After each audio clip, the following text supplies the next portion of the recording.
Hello बच्चों, आप सबका स्वागत है अपने आपके YouTube चैनल रियांश मैथ्स में। आज से हम लोग सैम्पल पेपर लगाना स्टार्ट करते हैं और आज हम शुरुआत करते हैं बिल्कुल लेटेस्ट सैम्पल पेपर से बच्चों। ठीक है, तो हर एक क्वेश्चन को मैं कराने वाला हूँ, MCQ हो चाहे शॉर्ट, वेरी शॉर्ट और लॉन्ग क्वेश्चन। तो एक एक क्वेश्चन को अच्छे तरीके से समझेंगे और आई थिंक कि आपको ये हेल्प आउट करेगा। ठीक है, ओके, सो लेट्स स्टार्ट। देखिए, दो क्वेश्चन आपके सामने इस समय है। यहाँ पर ये सेक्शन है कि MCQ क्वेश्चन होंगे।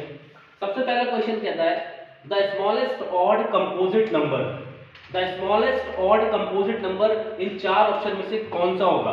ठीक है, तो देखो यहाँ पे एक बेसिक सी बात तुमको ये पता होनी चाहिए कि कंपोजिट नंबर क्या होते हैं और प्राइम नंबर क्या होते हैं। प्राइम नंबर वो नंबर होते हैं जो सिर्फ और सिर्फ क्या होते हैं, खुद से ही डिवाइड होते हैं और किसी से वो डिविजिबल नहीं होते हैं। ठीक है, मतलब वो खुद से ही डिवाइड होंगे, इसके अलावा वो किसी और से डिविजिबल नहीं होंगे। तो देखो तीन तीन केवल खुद से ही डिवाइड होता है, 5 केवल खुद से डिवाइड होता है, 7 भी केवल खुद से ही डिवाइड होता है। तो कंपोजिट नंबर यहाँ पर कौन है, 9, क्योंकि 9 3 से भी डिवाइड होता है और 9 से तो इटसेल्फ होता ही है। ठीक है, तो ये हमारा 9 यहाँ पर सही एक ऑप्शन हो जाएगा। और आपको इस चीज को लेकर विशेष रूप से ध्यान रखना है कि कंपोजिट नंबर क्या होते हैं। Composite numbers are those number which are divisible by other number also ना। चलिए अब हम बढ़ते हैं। सेकंड क्वेश्चन अपने पास क्या है, 8 tan theta is equal to 15, then find the value of sin theta minus cos theta। बच्चों ये ट्रिग्नोमेट्रिक रेशियो का है। ठीक है, चलो इसको जरा सॉल्व करके पहले मैं आपको बता देता हूँ। गिवन क्या है, 8 tan theta is equal to 15, तो tan theta हमारे पास क्या हो जाएगा यहाँ पर 15/8। अब इसको हमने सीखा हुआ है ना, ये मैंने डिस्कस भी किया था कि सॉल्व करेंगे इसको कैसे। एक राइट एंगल ट्रायंगल बना देते हैं, ABC सपोज कीजिए। यहाँ पे हमने थीटा को एज्यूम कर दिया। अब हमें पता है थीटा किसके बराबर होता है, परपेंडिकुलर अपॉन बेस के बराबर होता है।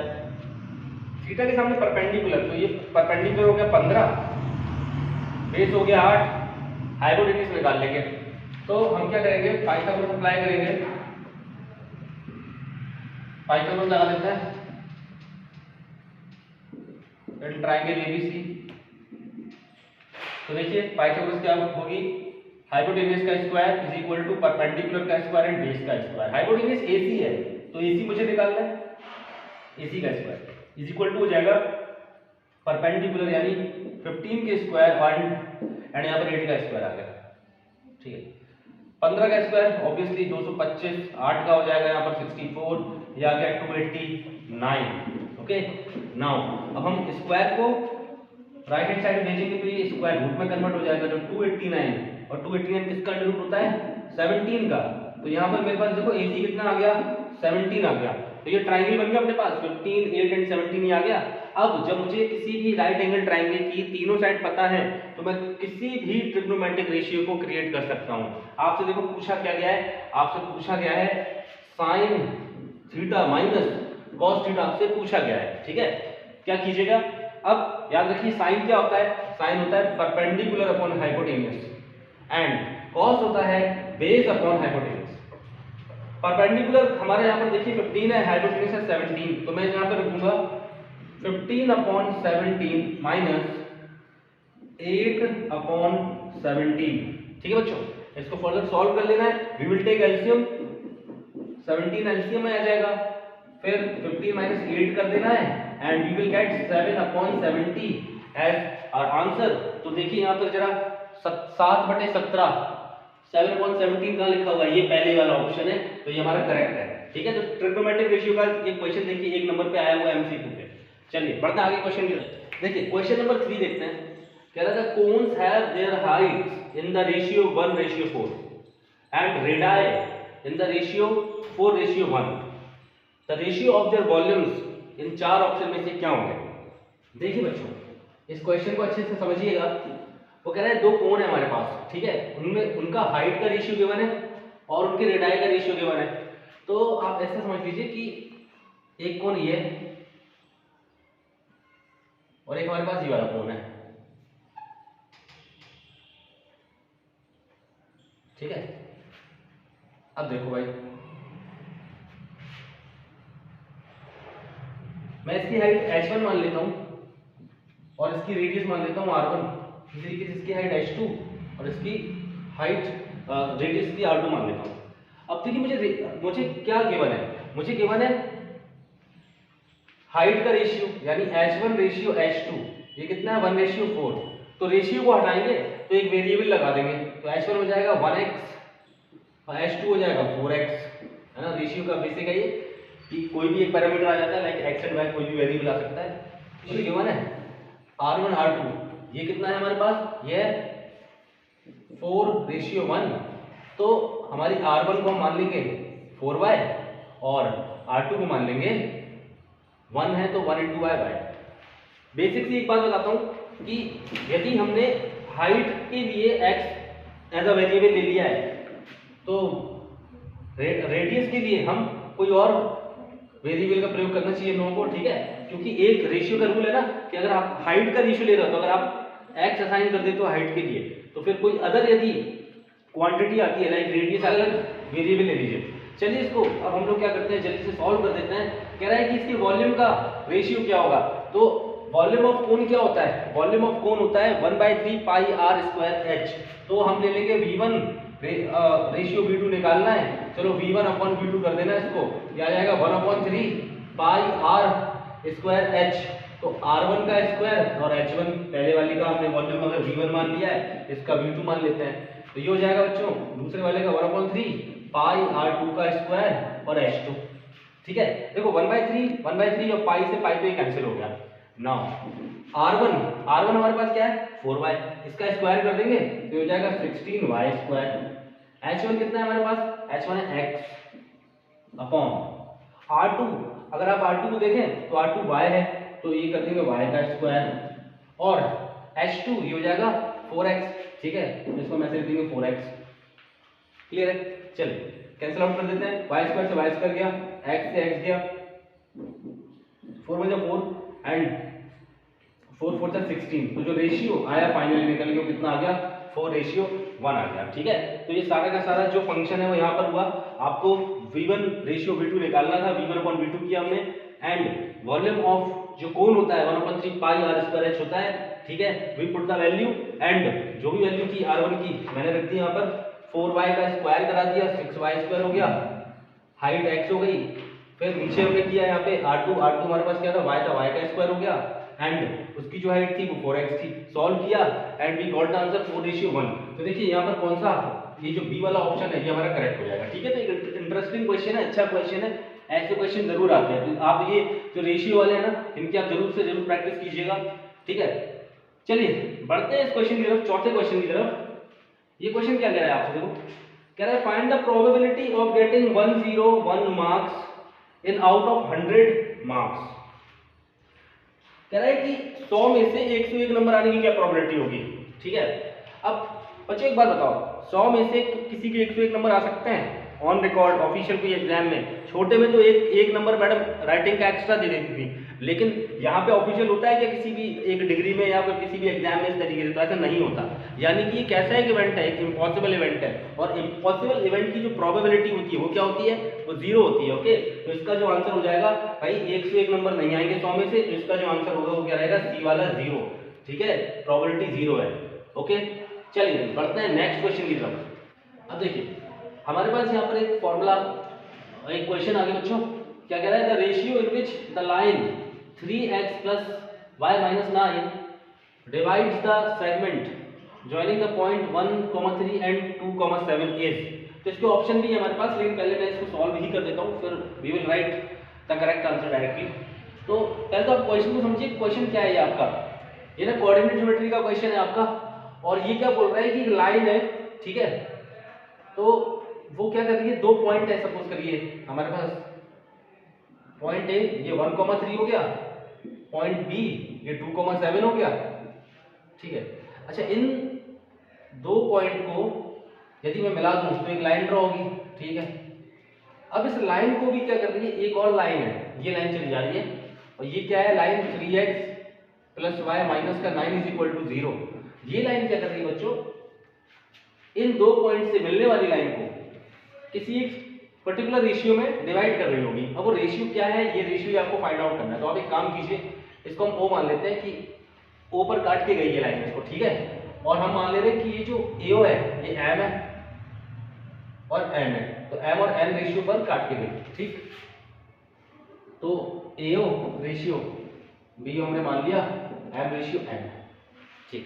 अब देखिए कोऑर्डिनेट ज्योमेट्री में क्या होगा कि इसकी जो कोऑर्डिनेट है, ये इंटरसेक्शन पॉइंट है, ये हमको फाइंड आउट करना पड़ता है। ये कैसे फाइंड आउट करते हैं, इसके लिए हमारे पास क्या फॉर्मूला होता है, ये फॉर्मूला आपको पता होना चाहिए।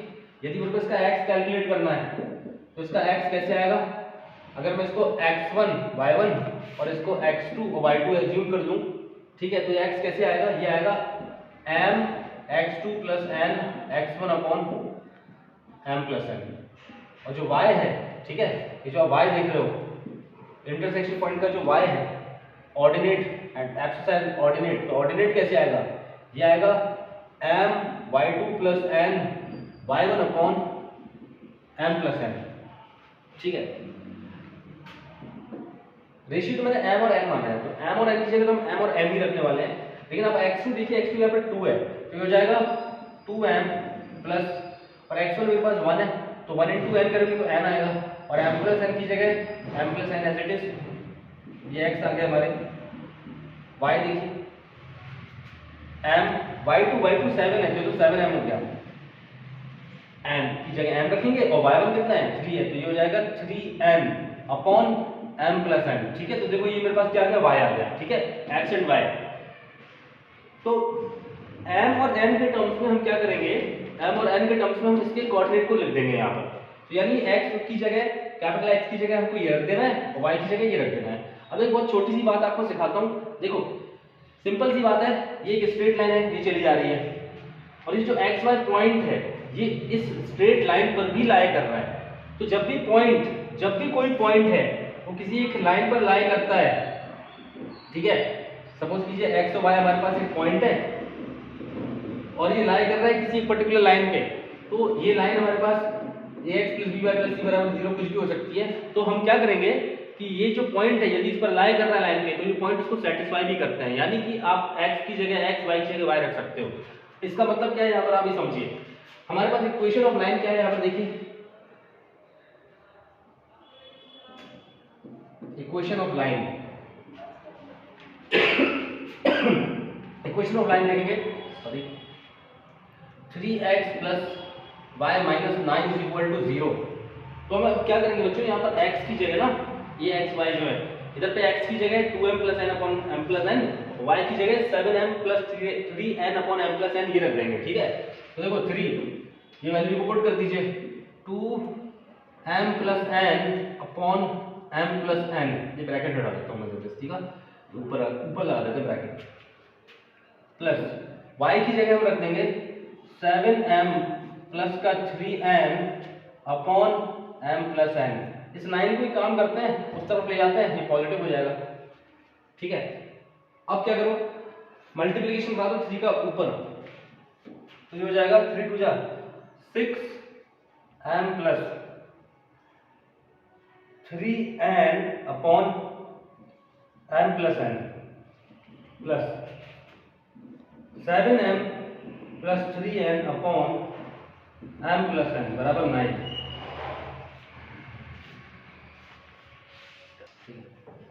अब क्या करें, अब आप एलसीएम ले लेंगे, तो m प्लस n का यहाँ पे एलसीएम, इसको मैं यहाँ कर देता हूँ, कम जगह हो रही है वैसे, इतना तो आई थिंक आपको समझ में आ गया होगा। एक काम करते हैं, यहाँ पे कर देते हैं इसको, ठीक है। चलो देखो m प्लस n को ले लेना है एलसीएम, तो क्या होगा, यहाँ पे दोनों डिनोमिनेटर m प्लस n ही है, तो सीधे सीधे ऐड हो जाएगा numerator, 6m plus 3n plus 7m plus 3n is equal to 9। 6m में 7m को ऐड कर दूंगा तो 7 6 हो जाएगा 13, और 3 और 3 हो जाएगा यहाँ पर 6, ठीक है। और m प्लस n 9 से मल्टीप्लाई करेगा तो ये हो जाएगा 9 का दोनों से मल्टीप्लिकेशन हो जाएगा 9m प्लस 9n। अब m को एक तरफ और n को एक तरफ कर दो, ये देखो ये क्या आ गया 13m minus 9m, 9n minus 6n। बेटा 13m में से 9m जाएगा ना, तो यहाँ बचेगा 4m, 4m बचेगा यहाँ पर, और यहाँ पर 9 में से 6 जाएगा, यहाँ बचेगा 3n। अब देखिए मुझे रेशियो निकालना था, तो हम क्या करेंगे, क्रॉस मल्टीप्लिकेशन करा देंगे m अपॉन n, और वहाँ पे कर देंगे 3 अपॉन 4, एन को यहाँ पे लेके आ गए नीचे, 4 को वहाँ भेज दिया, तो देखो हमारा आंसर आ गया 3:4। और जो ऑप्शन 4 ऑप्शन थे उसमें से 3:4 हमारा सही करेक्ट आंसर है। तो एक इम्पोर्टेंट क्वेश्चन है आपके लिए ये, क्योंकि थोड़ा सा आउट ऑफ लीग है। आपके पास यहाँ पे इक्वेशन ऑफ लाइन गिवन है, तो इस तरीके से क्वेश्चन थोड़ा सा डिफरेंट है, ठीक है। तो अच्छा क्वेश्चन था, इसको आप स्क्रीनशॉट ले सकते हो। नाउ बढ़ते हैं नेक्स्ट क्वेश्चन की तरफ। एक और क्वेश्चन है हमारे पास यहाँ पर, ये क्या बोल रहा है देखिए। क्वेश्चन कहता है कि हमें देखो ए बी सी की वैल्यू गिवन है, a 2 की पावर 3 into 3 है, b 2 3 5 2 into 3 into 5 गिवन है, और c हमें 3 की पावर n into 5 गिवन है, 3 की पावर n into 5। तो कह रहा है कि अगर इन a b c का एलसीएम भी अच्छा आपको गिवन है, ये एलसीएम भी गिवन है, तो कह रहा है n की वैल्यू क्या होगी। देखो सबसे पहले काम अपन करते क्या है कि अपन इसको डायरेक्ट भी कर सकते हैं, बट अभी मैं क्या करने वाला हूँ, पहले इसका एलसीएम लेने वाला हूँ, ठीक है। तो देखिए a हमारे पास क्या है 2 की पावर 3 into 3, b है 2 into 3 into 5, और c है 3 की पावर n into 5। अब यदि आप इन सबका एलसीएम लेते हो तो एलसीएम में देखो क्या होगा, जो हाईएस्ट पावर है वो क्या होती है, कॉमन में आ जाती है ना, सॉरी एलसीएम में आ जाती है। अब जैसे यहाँ पर देखिए, यहाँ पे 2 की पावर 3 है, यहाँ पे 2 है, ठीक है। तो यहाँ पर 2 की पावर 3 का जो है वो हमारे एलसीएम में आ जाएगी। इसी तरीके से 3 है यहाँ पर, यहाँ भी 3 है, यहाँ पे 3 की पावर n है, तो 3 की पावर n आ जाएगा यहाँ पर, ओके। एंड 5 यहाँ पर नहीं है, बट यहाँ पर तो है। तो एलसीएम में तो क्या होता है कि सारे के सारे वैल्यूज ही आ रहे होते हैं, और हाईएस्ट जो वैल्यू होती है किसी पर्टिकुलर नंबर की उसको ले लेते हैं। तो देखिए ये आ गया एलसीएम।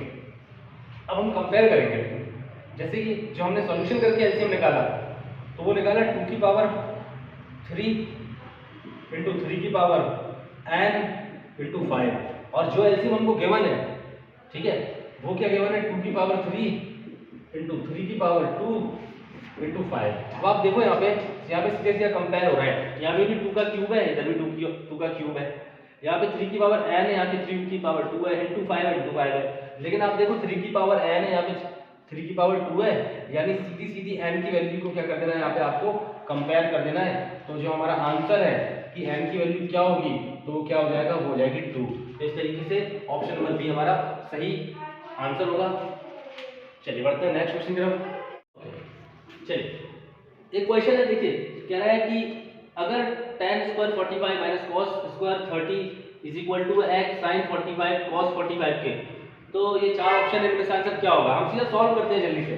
तो यहाँ पर देखिए आपको ट्रिग्नोमेट्रिक टेबल का क्वेश्चन मिला है, आपको सिर्फ और सिर्फ वैल्यूज को अच्छे से लर्न करना है एंड पुट कर देना है। देखिए बेटा tan 45 की जो वैल्यू होती है 1, तो 1 का स्क्वायर कर देंगे यहाँ पे, माइनस cos 30। अब cos 30 की वैल्यू रिकॉल करो क्या होती है, cos 30 की वैल्यू होती है √3/2, इसका स्क्वायर है, स्क्वायर कर दिया, is equal to x। sin 45 होता है 1/√2 और cos 45 भी होता है 1/√2। अब क्या करना है, 1 का स्क्वायर कर दो 1, √3 का 3 और 2 का स्क्वायर हो जाएगा 4, इधर पे x अपॉन √2 हो जाएगा 2। एलसीएम ले लेंगे, एलसीएम आएगा 4, ठीक है, 1 4 जा 4, तो 4 माइनस का 3 इज इक्वल टू x/2। 4 में से 3 जाएगा 1/4 बराबर x/2, ठीक है। क्या कर देंगे, इस 2 को वहां पर भेज देंगे, तो हो जाएगा 2/4 एंड फर्दर इसको डिवाइड कर देते हैं, तो 1/2 हमारा आंसर हो जाएगा। तो इन 4 में से 1/2 जो पहला वाला है, देखिए हमारा करेक्ट आंसर है। इसी तरीके से अब क्वेश्चन नंबर 8 की तरफ चलते हैं। कह रहा है अगर sin a is equal to 2/5 के, then find the value of 5 plus 4 cot square a। Okay, तो देखिए ट्रिग्नोमेट्रिक रेशियो का ये सिंपल सा क्वेश्चन है। आपको क्या करना है, इसके लिए आपको बना देना है एक राइट एंगल ट्रायंगल, इस तरीके की। मैंने पूरे का पूरा चैप्टर भी कराया हुआ है आप लोगों के लिए। अब एंगल ए को हम यहाँ पे रख देते हैं, ठीक है, एंगल ए बी सी। अब देखिए जरा साइन थीटा होता क्या है, साइन थीटा होता है p/h, यानी कि मुझे यहाँ पर जो गिवन है, तो परपेंडिकुलर यहाँ पर एंगल ए मान लिया, तो एंगल के सामने यहाँ पे परपेंडिकुलर हो जाएगा, तो ये 2 है और हाइपोटेन्यूज कितना है 5 है। तो ट्रिग्नोमेट्रिक रेशियो के क्वेश्चन में आपको बस राइट एंगल ट्रायंगल की तीनों साइड निकाल लेनी है। तो हम यहाँ पर क्या लगा देंगे, पाइथागोरस लगा देंगे इस ट्रायंगल में। तो मैं सीधा सीधा लगा देता हूँ, पाइथागोरस h का स्क्वायर इज इक्वल टू हो जाएगा p² plus B square hypotenuse का square is equal to perpendicular का स्क्वायर प्लस बेस का square. Okay, so we are putting the value hypotenuse 5 का स्क्वायर हो जाएगा यहाँ पर, परपेंडिकुलर हो जाएगा 2 का स्क्वायर, वही बेस का स्क्वायर निकालना है। 5 का स्क्वायर 25, अच्छा देखो 2 का स्क्वायर 4 होता है तो सीधा यहाँ पर ट्रांसपोज कर देते हैं, ठीक है। तो ये कितना हो जाएगा हमारे पास, ये हो जाएगा हमारे पास 4 बी का स्क्वायर, ठीक है, एंड ये आ जाएगा √21। तो इसको रखते हैं अंडर रूट, अभी तो मैं 21 कर देता हूँ, ठीक है। अच्छा स्क्वायर को मैं भेजूंगा तो क्या हो जाएगा, स्क्वायर रूट में कन्वर्ट हो जाएगा तो √21, तो बी की वैल्यू आ गई √21। क्लियर है। नाउ अब क्या करेंगे बच्चों, देखिए जो हमारी रिक्वायरमेंट है, मुझे 5 + 4 cot स्क्वायर ए की वैल्यू निकालनी है। अगर मुझे cot ए की वैल्यू समाव पता चल जाए तो we can get the answer. हम क्या करते हैं, पहले cot को निकाल लेते हैं, ठीक है। चलो cot होता क्या है, बेस अपॉन परपेंडिकुलर, यानी b अपॉन p। तो जरा बेस देखो कितना है, बेस है √21 एंड जो p है वो कितना है, वो 2 है। इसका स्क्वायर कर लेना, इसका स्क्वायर कर लोगे, ठीक है। तो ये आपको पता है अंडर रूट से स्क्वायर कैंसिल आउट हो जाएगा, तो ये जाएगा 21 और 2 का स्क्वायर हो गया 4। तो इस वैल्यू को हम इस एक्सप्रेशन में रखते हैं। देखिए 5 + 4 cot स्क्वायर ए, तो cot स्क्वायर ए की जगह we will put the value 21/4। अब देखो बच्चों बॉडमास लगाओ, पहले बॉडमास लगाते हैं तो पहले क्या होगा, ये 4 से 4 कैंसिल हो जाएगा, तो 5 में 21 जोड़ देना है, तो 26 हमारा यहाँ पर क्या हो रहा है, आंसर हो रहा है। तो ऑप्शन कौन सा है, बी वाला ऑप्शन हमारे यहाँ पर सही है। चलिए बढ़ते हैं नेक्स्ट क्वेश्चन की तरफ।